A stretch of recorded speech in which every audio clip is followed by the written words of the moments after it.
Violence against Aboriginal women and children is a significant problem.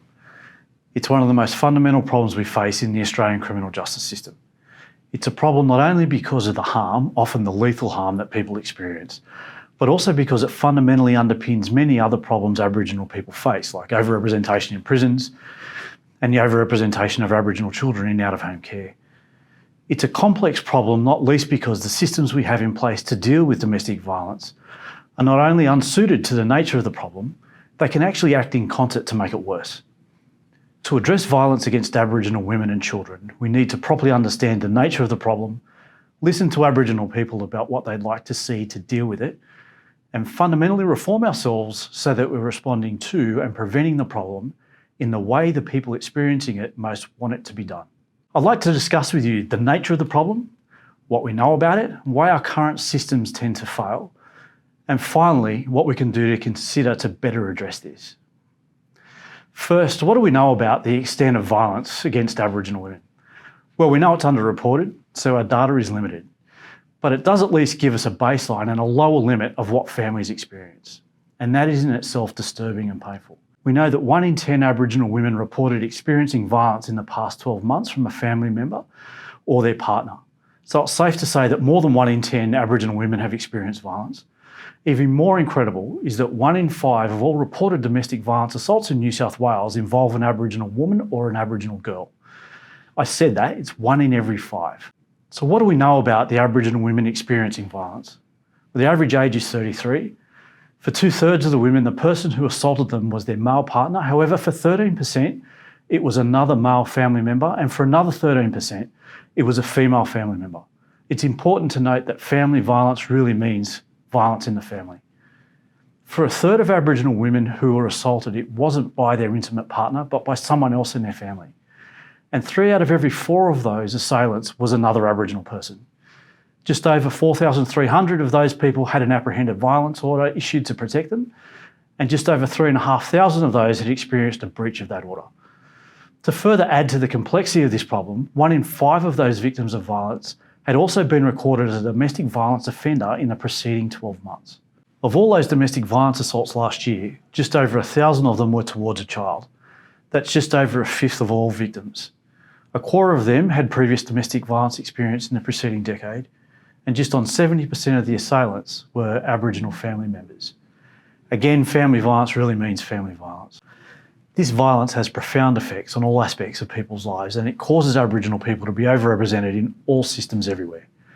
For example, 38% of Aboriginal children reported at risk of serious harm into our child protection system were reported because of concerns of domestic violence. 42% of Aboriginal women accessing homelessness services were accessing those services because they were experiencing domestic violence. Women are losing their children and their homes because of DV. Our systems of government have been increasingly focused on domestic and family violence for the serious and pernicious problem that it is. Society is increasingly recognising that it is probably the largest crime problem that we face and something that exists everywhere. This is welcome and it's long overdue. However, our attempts to address DV and to build a system of services that can better help people who are experiencing it have unwittingly ignored the dynamics of violence in Aboriginal communities and also ignored the historical and other cultural barriers that inhibit Aboriginal people from accessing services.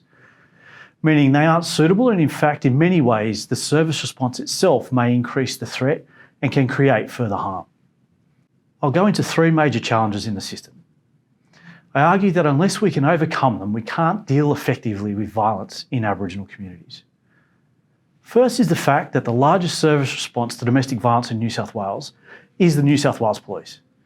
The police in New South Wales have made major changes to their response to domestic violence to improve the ways they assist victims and to transform how they prosecute DV. The New South Wales Police take domestic and family violence very seriously. In responding to domestic and family violence in Aboriginal communities, police have multiple challenges, not least of all the legacies of centuries of poor and discriminatory policing in Aboriginal communities. That includes poor responses to women seeking help if they experienced domestic and family violence. I myself know of people who'd reported domestic violence only to find themselves subject to police warrant checks and subsequent arrests. Now, we hope this practice no longer occurs, but it's still fresh in the minds of many Aboriginal people. Due to poor and discriminatory policing over generations, many who are in need of help hold real fears of the police. Those fears, warranted or not, are real, and it still significantly affects the choice people make when they seek help for domestic violence. The further challenge for police is that a call-out invariably leads to an arrest, quite possibly remand, or at least strong bail conditions and an apprehended violence order. Again, the justice system responding to DV with instruments aimed at creating safety for women, and for many in the population, those instruments do just that. In many Aboriginal circumstances, however, they increase police involvement in the lives of a family and increase the likelihood of imprisonment for Aboriginal people.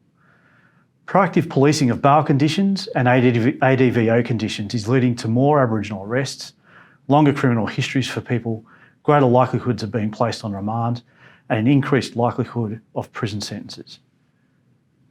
In New South Wales, we're seeing a reduction of Aboriginal people being sentenced to prison overall, but a serious growth in people being remanded.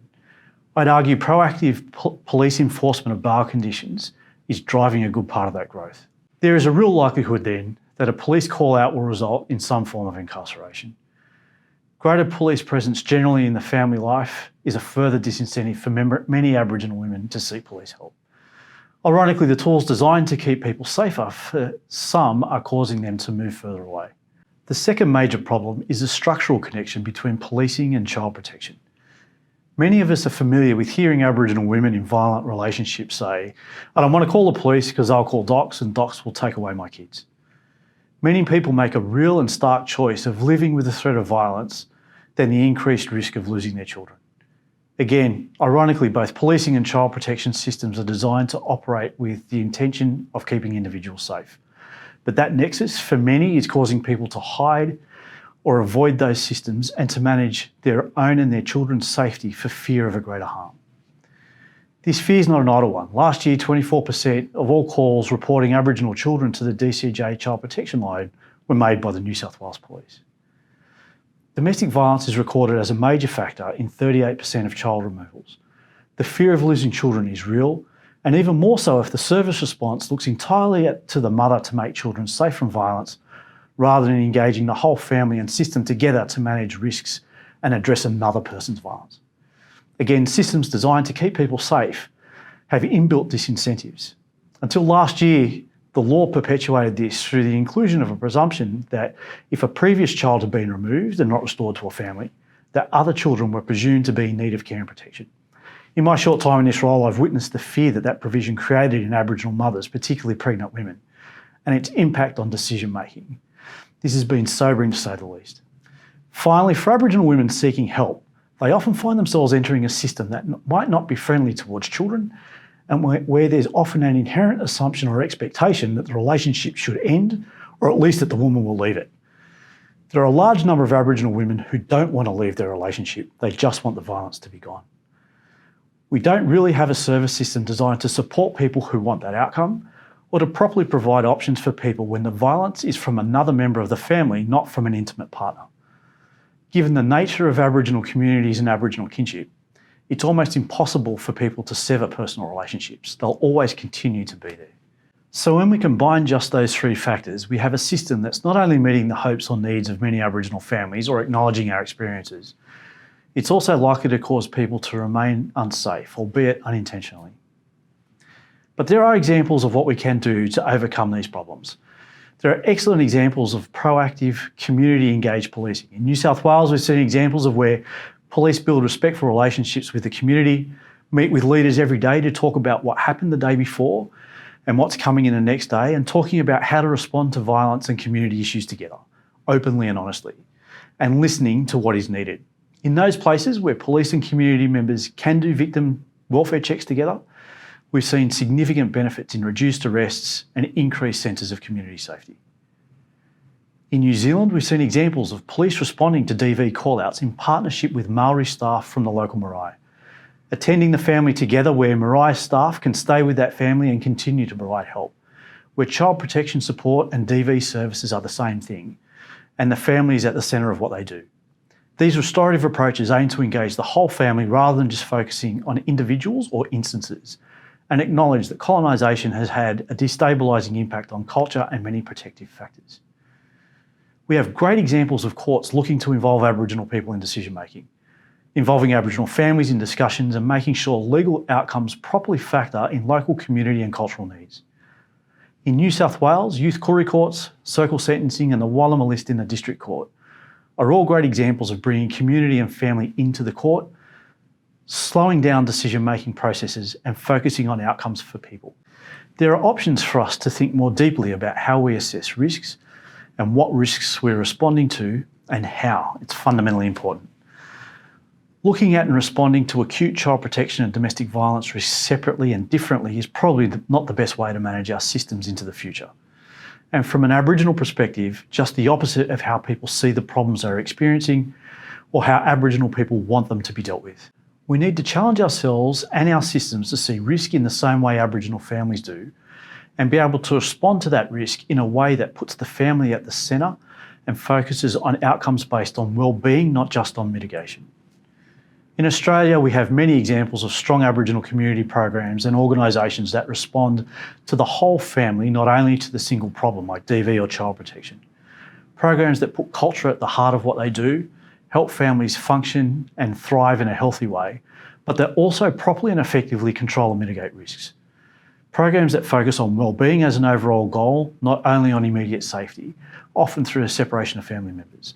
There are great examples of Aboriginal organisations like Waminda on the New South Wales South Coast who are expert at doing this and putting Aboriginal culture at the heart of what they do.